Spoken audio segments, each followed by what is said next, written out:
এ বিষয়ে আরো জানাতে নিউজরুম থেকে যুক্ত হচ্ছেন আশ্বাস চৌধুরী। আশ্বাস, কি তথ্য আছে আপনার কাছে সর্বশেষ? কাকলি, মুসলিম বিশ্বের অন্যতম ক্ষমতাধর নেতা ইব্রাহিম রাইসি, ইরানের প্রেসিডেন্ট, তিনি মারা গেছেন।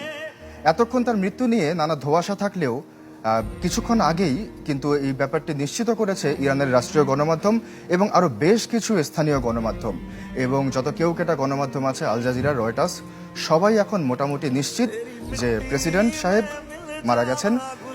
এবং তার সাথে সাথে ছিলেন পররাষ্ট্রমন্ত্রী আমির আবদুল্লাহিয়ান, ইস্ট আজারবাইজানের গভর্নর এবং তাবরিজ শহরের ইমাম, যারা ওই হেলিকপ্টারে ছিলেন। তাদের মরদেহ পাওয়া যায়নি কারো, কিন্তু এটা মোটামুটি নিশ্চিত যে হেলিকপ্টারে একজন আরোহীও আর বেঁচে নেই।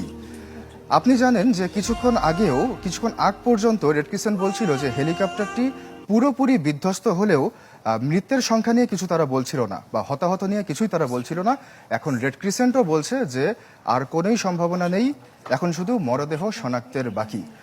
আর একটি ব্যাপার এখানে লক্ষ্য করবেন যে কিছুক্ষণ আগ পর্যন্ত স্বরাষ্ট্র মন্ত্রণালয় থেকে বলছিল বিমান বিধ্বস্তের পর কিন্তু ওই ঘটনাস্থল থেকে এই যে এই ইমাম ব্যক্তিটি কিন্তু ফোনে যোগাযোগের চেষ্টা করেছিল।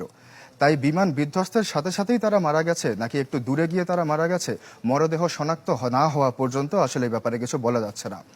আর দ্বিতীয় ব্যাপারটি হচ্ছে যে এই বিমানটি কিন্তু যুক্তরাষ্ট্রের তৈরি।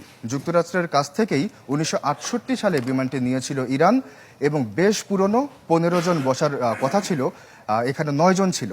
9 জনের মধ্যে বাকি 4 জনের মৃত্যুর কথা তো নিশ্চিত করেছে, বাকিদের সম্পর্কে এখন পর্যন্ত মেলেনি কোনো তথ্য, আর সরকারের থেকেও আসেনি কোনো ঘোষণা। তবে প্রেসিডেন্ট সাহেব যে ইন্তেকাল করেছেন এই ব্যাপারটি এখন মোটামুটি নিশ্চিত।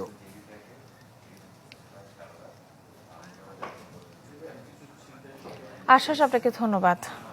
দর্শক, ইরানের প্রেসিডেন্ট ইব্রাহিম রাইসির নিহতের খবর জানাচ্ছিলেন আমাদের সহকর্মী